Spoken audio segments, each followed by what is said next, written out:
राहुल मंडी में फल खरीदने आया था, मगर सब्जी मंडी में अपनी तलाकशुदा पत्नी को सब्जी बेचते देखकर ठिठक गया।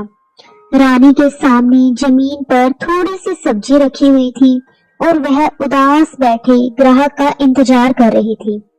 वह मन ही मन खुश होता हुआ बड़बड़ाया, कहती थी तुमसे 100 गुना अच्छा पति मिल जाएगा, मगर इसे तो कोई हराम की खाने वाला मिल गया है, तभी तो अपनी पत्नी से सब्जी बिकवा रहा है। वह ना चाहते हुए भी उधर चल पड़ा जहां रानी सब्जी बेच रही थी। अचानक राहुल ने अपने चेहरे पर रुमाल बांध लिया। वैसे भी वह 8 सालों में बहुत बदल गया था, थोड़ा मोटा हो गया था, रंग भी साफ हो गया था। सूट बूट पहनने के कारण साहब लग रहा था और चेहरे पर रुमाल बांधने के बाद तो पहचान में ही नहीं आ रहा था। पास जाकर देखा तो रानी के पास थोड़े से आलू थे जो हवा की थपेट खाकर पुराने से लग रहे थे। थोड़े से टमाटर थे जो बिल्कुल ताजा थे।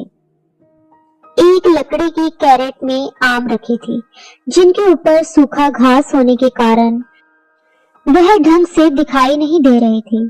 थोड़ी सी हरी मिर्च और 4-5 नग धब्बे वाली फूल गोभी भी थी।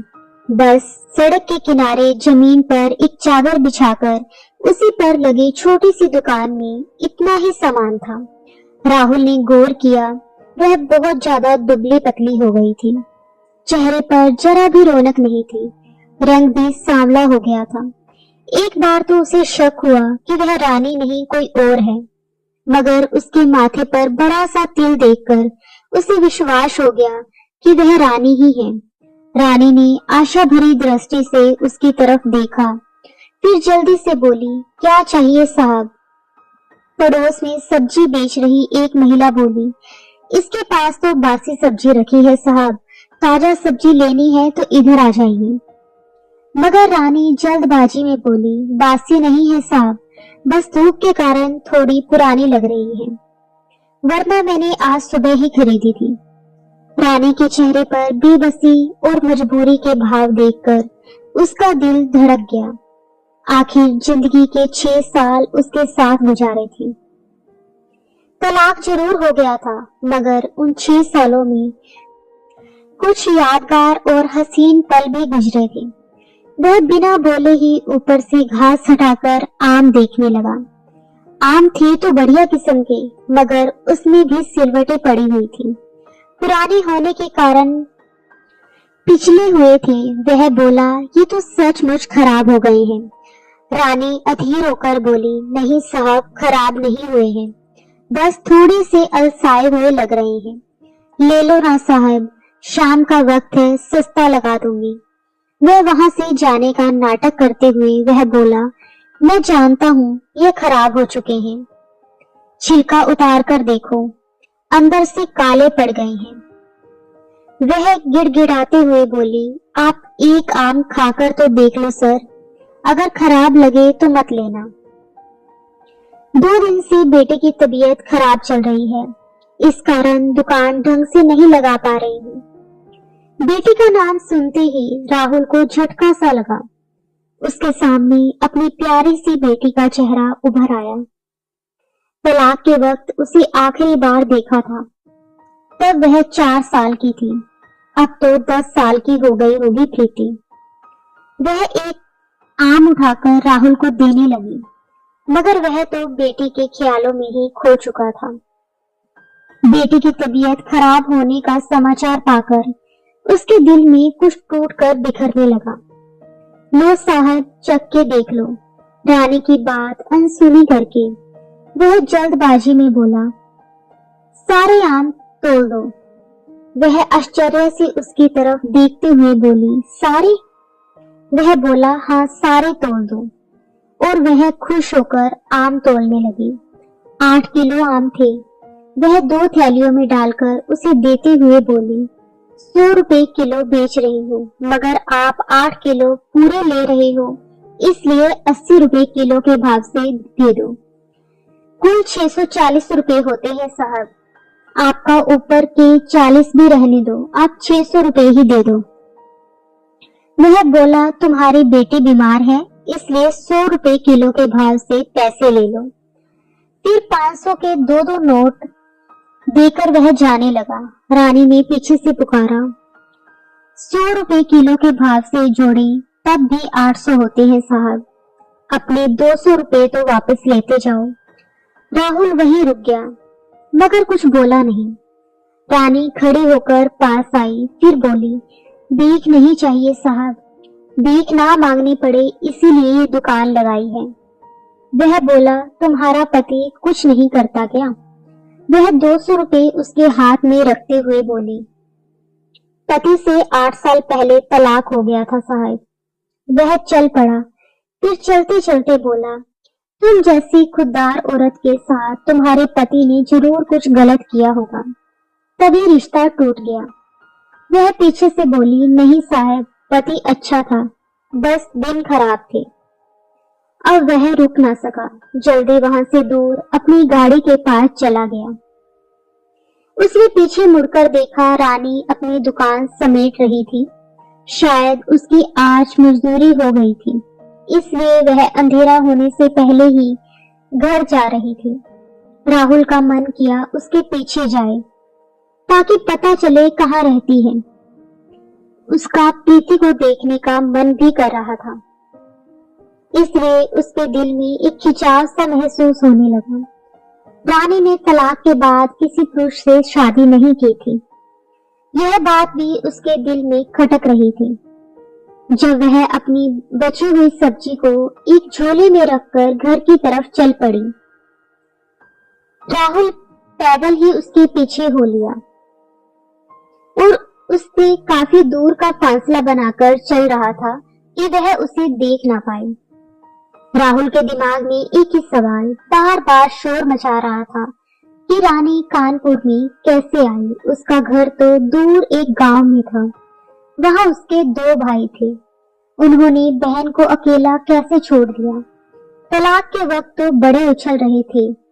राहुल को रानी के जवाब से थोड़ी तसल्ली थी कि पति अच्छा था, साहब बस दिन ही खराब थे, मतलब वह आज भी उसे बुरा नहीं मानती। अचानक चलते चलते राहुल का दिल भर आया, आंखों से आंसू झलक आए थे। उसे याद आया जब एक रात रानी ने कहा, आप मेरे स्वाभिमान की रक्षा कर लेना जी, बाकी आपके साथ रहकर मैं सब कुछ सहन कर लूंगी। वह उसके स्वाभिमान की रक्षा नहीं कर पाया था। राहुल के सामने उसकी भाभी ने उसे जलील किया करती थी, वह चुपचाप खड़ा सुनता रहता था। वह खुददार थी, बिना गलती के सर झुकाना जरा सा भी पसंद नहीं था, इसलिए वह अपने मायके चली आई थी। उसके बाद भाभी की बातों में आकर राहुल ने उसे तलाक का नोटिस भेज दिया और उसकी दूसरी गलती तो रिश्ता ही तोड़ दिया। वह भाई और भाभी की बहुत इज्जत करता था, इसलिए उसे पत्नी से ज्यादा भाभी पर भरोसा था। रानी के साथ उसके जीवन के 4 साल बहुत अच्छे गुजरे थे, मगर 5वें साल कलह होने लगी थी। भाभी जब किसी बात पर पति को थप्पड़ लगा देती तब रानी को जरा भी अच्छा नहीं लगता था। इसी बात पर कलह बढ़ जाया करती थी। कलह और झगड़े के कारण रानी अलग होने का दबाव बना रही थी, जो राहुल को जरा भी पसंद नहीं था। राहुल के भाई और भाभी नहीं चाहते थे कि पुश्तैनी दुकान का बंटवारा हो, वह अकेले ही सब कुछ हड़पना चाहते थे। वह भाई के साथ दुकान पर बराबर काम करता था, मगर जब उसे और रानी को पैसे चाहिए होते थे तब भाभी से मांगकर लेने पड़ते थे। ये बात रानी को अच्छी नहीं लगती थी। रानी ने एक मेडिकल स्टोर में कुछ दवाई ली, फिर एक गली में चली गई। राहुल निश्चित फासला बनाकर उसके पीछे पीछे चल रहा था। चलते चलते वह शहर के बाहर की बस्ती में आ गई। कुछ दूर चलने के बाद वह एक पुराने से घर में प्रवेश कर गई, जिसमें कमरों के नाम पर तो खंडर से कमरे थे। वहां बाहर चौक में 2 खटिया डाली हुई थी, एक पर प्रीति लेटी हुई थी और दूसरी खाट पर एक बुढ़िया लेटी थी।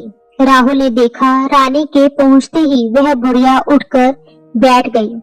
उसने बुढ़िया का चेहरा देखा तो पहचान गया, वह रानी की माँ थी, यानी राहुल की सास। साथ ही प्रीति भी उठ गई थी। वह पहले से बड़ी हो गई थी लेकिन बहुत कमजोर लग रही थी। उस पर नजर पड़ते ही राहुल के दिल से झरना बहने लगा। उसका दिल किया कि जाकर प्रीति को अपने सीने से लगा ले। वह बेचैन होकर बहुत टाइम तक प्रीति को देखता रहा और उसकी आंखों से आंसू बहते रहे, मगर वह लाख चाहकर भी घर के अंदर नहीं जा सकता था। जल्द ही वह वापस लौट गया। उसे भाभी पर बार बार गुस्सा आ रहा था, जिसने उसके हंसते खेलते घर को बर्बाद कर दिया था। तलाक के समय भाभी कहती थी कि जल्द ही तुम्हारी दूसरी शादी कर दूंगी, मगर 8 साल हो गए, भाभी ने अभी तक कुछ नहीं किया। अभी तक रंडुआ ही जी रहा था। इस शहर में मैं अकेला ही रहता हूँ। यहाँ उसके भाई ने एक दुकान और 2 बेडरूम का घर खरीद कर दे रखा था ताकि धंधे को और आगे बढ़ाया जा सके।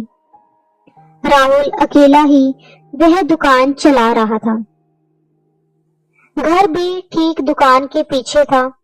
वह उस घर में अकेला ही रहता था। भाई भाभी उसे आगे भी बिना पत्नी के रखना चाहते थे ताकि वह ना हिस्सा मांग सके और जिंदगी भर कमाकर देता रहे। उसका भाई हर हफ्ते दुकान पर आता और बचत के सारे पैसे लेकर चला जाता था, मगर कहते हैं ना कि ऊपर वाले के घर में देर है अंधेर नहीं।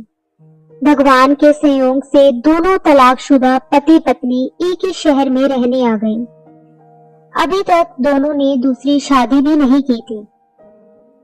कुछ भी हो सकता था। अब राहुल रोज शाम को रानी की दुकान पर जाने लगा था। रुमाल से चेहरा ढककर वह दुकान पर जाता था और ढेर सारी सब्जी और फल खरीद कर लाता था ताकि रानी ढंग से प्रीति की परवरिश कर सके। वह दिन भर बहुत सोचता था, मगर बिना चेहरा ढके रानी के सामने जाने की उसकी हिम्मत ही नहीं होती थी। जो सब्जी खरीद कर लाता था, जितनी जरूरत होती थी उतनी सब्जी रख लेता था और बाकी बची सब्जियों को आवारा पशुओं को खिला दिया करता था। कुछ दिनों बाद जब राहुल का भाई हिसाब लेने के लिए दुकान पर आया, तब उसने पूछा कि बचत के सारे पैसे कहाँ गए। राहुल बोला, खर्च हो गए मेरे से। भाई गुस्से में बोला, इतने सारे रुपए कहाँ खर्च कर दिए। राहुल हिम्मत करके बोला, काम था खर्च कर दिए। भाई नाराज होते हुए बोला, आज तक तुमने तो कभी भी फालतू खर्च नहीं किया। अब तुम्हारे अंदर कौन सा ऐब आ गया है। राहुल बोला, गुस्सा क्यों हो रहे हो भाई, कमाए भी तो मैंने ही थे, इसलिए खर्च कर दिए, मेरी भी जरूरत है। भाई गुस्सा होते हुए बोला, तुम्हें शर्म नहीं आती जो मुझसे जुबान लड़ा रहे हो। राहुल शांति से बोला, जुबान नहीं लड़ा रहा हूँ, शांति से एक बात बोल रहा हूँ। मैं कमाता हूँ तो खर्च भी कर सकता हूँ। ये घर और दुकान तो आपने मेरे नाम ही खरीदी है, इसलिए ये अब मुझे दे दीजिए। आपके पास पुश्तैनी घर और बड़ी दुकान है, उसकी कीमत यहाँ से बहुत ज्यादा है। आप पुश्तैनी जमीन जायदाद रखिए और ये छोटा सा घर और दुकान आप मुझे दे दीजिए। अब मैं अकेला ही जीना चाहता हूँ। भाई बोला, तू कैसी बात कर रहा है, मैं तुझे अकेले कैसे छोड़ सकता हूँ। अभी तो मुझे तेरी शादी करानी है, तेरा फिर से घर बसाना है। राहुल बोला, अब मेरी झूठी फिक्र करना छोड़ दो। आपने और भाभी ने मिलकर मुझे मेरी बीवी से अलग कर दिया और आप दोनों ने मेरा बसा बसाया घर उजाड़ दिया। 8 साल हो गए मेरी शादी को टूटे हुए। कहीं शादी के बाद चलाई आपने। आप दोनों मेरी शादी करवाना ही नहीं चाहते थे, मुझे सिर्फ नौकर बनाकर रखना चाहते हैं। अगर पापा मेरी शादी करवा कर नहीं मरे होते तो मेरी शादी भी नहीं होने देते। आप दोनों को तो फ्री में एक नौकर मिल गया था, साथ में मेरी प्रॉपर्टी भी मिल गई है। आप क्यों मेरी शादी करेंगे? अब मैं खुद अपनी शादी कर लूंगा। आप दोनों भगवान के लिए अब मुझे मेरे हाल पर छोड़ दीजिए। और अगर कुछ और गलत करने के बारे में सोचा भी तो मैं गांव में आकर भी सारी प्रॉपर्टी में हिस्सा करवा लूंगा। बड़ा भाई अब समझ चुका था कि उसकी चालबाजी पकड़ी गई है। अब उसकी और उसकी बीवी की यहाँ पर दाल गलने वाली नहीं है। झूठे रिश्ते का नकाब उतर चुका था। भाई का हिस्सा मारकर अपने बेटे के लिए ज्यादा प्रॉपर्टी छोड़कर जाना चाहता था, मगर उसका ये सपना पूरा नहीं हुआ और वह चुपचाप वहां से निकल आया। अब राहुल भाई और भाभी के चंगुल से निकल चुका था। वह मन में विचार कर रहा था, उसे रानी और अपनी बेटे की बहुत याद आ रही थी। इसलिए दोपहर के समय ही वह रानी की दुकान पर जा पहुंचा। उसने देखा कि आज रानी ढंग के कपड़े पहनकर बैठी थी, मगर उसकी आंखों में चिंता और उदासी साफ झलक रही थी। करीब जाते ही बोला, आपकी बेटी अब कैसी है? रानी उसे गहरी आंखों से घूरते हुए बोली, क्यों, वह आपकी बेटी नहीं है? अचानक वह चौंक पड़ा। मुंह पर रुमाल बंधे होने के बाद भी रानी ने उसे कैसे पहचान लिया? रानी उसकी आंखों में देखते हुए बोली, रोज उसका हालचाल पूछने के लिए चले आते हो, मिल क्यों नहीं लेते हो प्रीति से? क्या आपके भाई और भाभी ने मना किया है कि अपनी बेटी से ना मिलो? राहुल बोला, मैं भैया और भाभी से सारे रिश्ते तोड़ चुका हूँ। रुमाल चेहरे से हटाते हुए बोला। वह भरी हुई आंखों से रानी से बोला, बहुत मन करता है उससे मिलने का। रानी बोली, मिल लो, मैंने कब मिलने से मना किया है? रिश्ता तो मुझसे टूटा है, बेटी से थोड़ा ना टूटा है। राहुल बोला, तुमने मुझे कैसे पहचाना? रानी बोली, पत्नी रही हूं ना आपकी, पीछे की चाल देखकर मैं आपको पहचान सकती हूँ। पहले दिन ध्यान से नहीं देख पाई, मगर दूसरे दिन आपको पहचान लिया था। जब आप प्रीति के बारे में हमेशा पूछते हैं तो आपकी आंखों में हमेशा दर्द दिखता था। वह एक पिता की आंखों में ही दिख सकता है। अपना चेहरा तो आपने छुपा लिया, मगर बेटी से मिलने की तड़प आंखों में नहीं छुपा पाई। घर का एड्रेस बताती हूँ, आप वहां चले जाओ, प्रीति से मिल लो। मैं शाम को ही घर जा पाऊंगी। वह रानी की तरफ देखते हुए बोला, नहीं, तुम साथ में चलो, तभी उससे बात कर पाऊंगा। जब मुझसे दूर गई थी तब वह छोटी थी, अब वह मुझे नहीं पहचान पाएगी। रानी की आंखों में आंसू भर आए। उसको छुपाते हुए वह बोली, शादी की एल्बम आज भी मेरे पास है। रोज वह आपको देखती है, आपको जरा भी नहीं भूली है, देखते ही पहचान लेगी। वह विनती करते हुए बोला, नहीं, तुम मेरे साथ चलो, मैं तुम्हारे साथ ही उससे मिलना चाहता हूँ। रानी बोली, क्यों गरीब के पेट पर लात मार रही हो? धंधे का टाइम है, अगर साथ गई तो सारा सामान ऐसे ही रह जाएगा, कुछ भी नहीं बिकेगा। वह बोला, सारे सामान के पैसे मैं दे दूंगा, लेकिन तुम मेरे साथ चलो प्लीज। आज के बाद तुम्हें कभी परेशान करने नहीं आऊंगा। ये सुनकर रानी को थोड़ा धक्का लगा। वह बोली, क्यों, आपकी दूसरी पत्नी यहाँ आने से मना करती है क्या? वह उदास मन से बोला, मैंने दूसरी शादी नहीं की है। ये बात सुनते ही ना जाने क्यों रानी के दिल को थोड़ी राहत मिली। वह उसके साथ जाने के लिए राजी हो गई। अपनी दुकान बाजू वाले को संभालने के लिए बोलकर उसके साथ गाड़ी में बैठकर गई और घर की ओर रवाना हो गई। रास्ते में रानी ने पूछा कि आप इस शहर में क्या कर रहे हो। राहुल ने सारी बात बताई और वह यह भी बोला कि अब वह इसी शहर में रहेगा हमेशा के लिए। भाई भाभी से हमेशा के लिए रिश्ता तोड़ लिया। वह सोचने लगी कि काश रिश्ता पहले टूट गया होता तो आज हम दोनों साथ होते, हमारा तलाक नहीं हुआ होता। हमारा रिश्ता तो भाई भाभी के कारण ही टूटा था। राहुल ने पूछा, तुम यहाँ कैसे आ गई? वह उदास मन से बोली, भैया और भाभीयों के ऊपर बोझ बन गई थी। शुरू शुरू में सब कुछ ठीक था, लेकिन बाद में सबकी असलियत सामने आने लगी। शुरू शुरू में भाइयों ने साथ दिया, लेकिन बाद में फिर वह भी भाभीयों के साथ हो गए। आपको तो पता है, कुत्तों की तरह फेंकी हुई रोटियां मैं नहीं खा सकती थी। जिस घर में मैं रहती हूँ वह घर मेरे मामा का है। मामा का परिवार अब इस शहर में नहीं रहता है। वो लोग दिल्ली में रहते हैं। घर की चाबी माँ के पास थी, इसलिए हम लोग यहाँ रहने आ गए।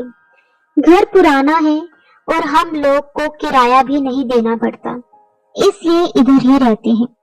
वह फिर झिझकते हुए बोला, एक बात कहूं? वह बोली, क्या? वह डरते डरते बोला, क्या आज भी मेरी याद आती है? रानी ने कोई जवाब नहीं दिया और मुंह दूसरी साइड घुमा लिया। राहुल शायद देख नहीं पाया कि रानी की आंखों में आंसू आ गए थे। वह बाहर देखते हुए बोली, अब किसी की याद नहीं आती। सुबह से शाम तक बस इसी बात की चिंता रहती है कि रोटी कैसे कमाएं। इसी में दिन निकल जाता है सारा। उसका जवाब सुनकर वह मायूस हो गया और रास्ते भर चुप ही रहा। रानी रास्ता बताती गई और सीधे उसी रास्ते पर चलता गया। उसने रानी को जरा भी आभास नहीं होने दिया कि वह उसका पीछा करते करते यहाँ पहले भी आ चुका है। घर में घुसते ही राहुल का दिल अंदर ही अंदर से तड़पने लगा था, क्योंकि घर की हालत बहुत खराब थी। जगह जगह से प्लास्टर निकले हुए थी, दीवारें बहुत कमजोर थी। रानी आगे आगे चल रही थी। कमरे के पास पहुंचकर वह बोली, प्रीति, देखो कौन आया है तुमसे मिलने। प्रीति अब पूरी तरह से ठीक हो चुकी थी। वह बाहर आकर उसे देखने लगी। रानी की माँ भी बाहर आ गई। प्रीति उसकी तरफ टुकुर टुकुर अपनी बड़ी बड़ी आंखों से देख रही थी, लेकिन राहुल के पास नहीं आई। वह अपनी मम्मी के पास जाकर लिपट गई। रानी बोली, डरो मत बेटा, ये तुम्हारे पापा हैं। प्रीति बोली, पापा हैं? मगर गंदे पापा हैं। इन्होंने आपको बहुत रुलाया है। प्रीति अब बड़ी हो चुकी थी। उसे अच्छी तरह से सब कुछ समझ में आ रहा था। राहुल को जिस बात का डर था वही हुआ, इसलिए वह अकेला नहीं आ रहा था। रानी को साथ में लाया था। राहुल झिझकते हुए सास के पैर छूने लगा। सास भी 2 कदम पीछे हट गई। बोली, दूर रहो हमसे, हमारा तुम्हारा कोई रिश्ता नहीं है अब, इसलिए पैर छूने की कोई जरूरत नहीं है। राहुल नीचे ही बैठ गया, फिर भरी आंखों से दोनों हाथ फैलाकर बेटी को पास आने का इशारा कर रहा था। उसकी आंखें कह रही थी कि एक बार आकर मेरे सीने से लग जा, मेरी गुड़िया रानी। प्रीति ने माँ की तरफ देखा। रानी ने इशारों ही इशारों में जाने के लिए बोला। तब प्रीति दौड़कर अपने पिता के गले लग गई। राहुल के लिए ये स्वर्ग के सुख से कम नहीं था। वह फफक फफक के रोने लगा। रोते रोते बोला, माफ कर दे मेरी गुड़िया रानी, जिंदगी के फैसले खुद लेने में मैंने बहुत देर कर दी, वरना आज तुम और तुम्हारी माँ मेरे साथ होते। फिर वह प्रीति को उठाकर गाड़ी के पास लेकर गया और गाड़ी की डिग्गी खोलकर बोला, देखो मैं तुम्हारे लिए क्या लेकर आया हूँ। एक बड़े सी थैली में ढेर सारा सामान था। चॉकलेट, बिस्किट, खिलौने और कपड़े से थैला भरा हुआ था। वह एक एक सामान निकाल कर प्रीति को देने लगा। रानी गौर से देख रही थी। ये सोचकर उसका दिल जोर से धड़क रहा था कि उस थैली में से उसके लिए भी कुछ निकलेगा, मगर पूरा थैला खाली हो चुका था। रानी के लिए कुछ भी नहीं था। रानी समझ गई कि वह सिर्फ यहाँ अपनी बेटे के लिए आया है। इतनी सारी चीजें पाकर प्रीति बहुत खुश थी। रानी बोली, अब चलते हैं, मुझे दुकान पर भी जाना है। राहुल प्रीति के सर पर हाथ फेरते हुए बोला, मैं फिर आऊंगा बेटा। रानी चुपचाप उसके बगल में बैठ गई। दोनों चुप थे। रानी सोच रही थी कि इतना सब कुछ बिटिया के लिए लाए थे, उसमें से कुछ निकाल कर मेरा दिल रखने के लिए भी दे देते। तलाक हो जाने से थोड़े ही सब खत्म हो जाता है। वह गाड़ी चलाते हुए बोला, एक बात पूछूं? वह बोली, क्या? अगर तुम्हारे लिए कोई चीज लाता तो क्या तुम ले लेती? रानी तिरछी नजरों से उसे देखने लगी और फिर बोली, जब लाते फिर देखती, अब छोड़ो। वह जल्दबाजी में बोला, लाया हूँ, तुम वादा करो कि तुम ले लोगी, मना नहीं करोगी। रानी का दिल जोर जोर से धड़कने लगा। वह सोचने लगी कि ऐसी क्या चीज लाया है जो देते हुए इतना घबरा रहा है। वह अपने अंदर की बेचैनी को छुपाते हुए बोली, लाओ दे दो। अब इतने प्यार से लाए हो तो मना कैसे कर सकती हूँ, मगर दोबारा कुछ लाए तो नहीं लूंगी। राहुल ने जेब से निकालकर मुट्ठी बांधकर उसकी तरफ दे दिया। रानी धड़कते दिल से हाथ आगे किया और राहुल ने जब उसके हाथ में वो चीज रखी तो वह खुशी से उछल पड़ी।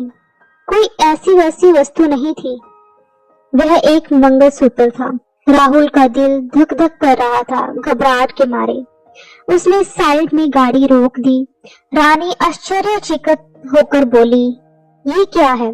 राहुल बोला, मना मत करना, नहीं तो मेरा दिल टूट जाएगा।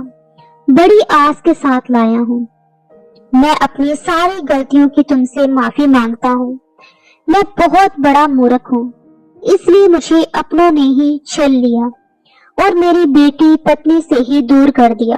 जब जब तुम्हें मेरी जरूरत थी तब मैं तुम्हारे साथ खड़ा नहीं था, लेकिन अब मैं वादा करता हूँ कि तुम्हारा हाथ कभी नहीं छोड़ूंगा।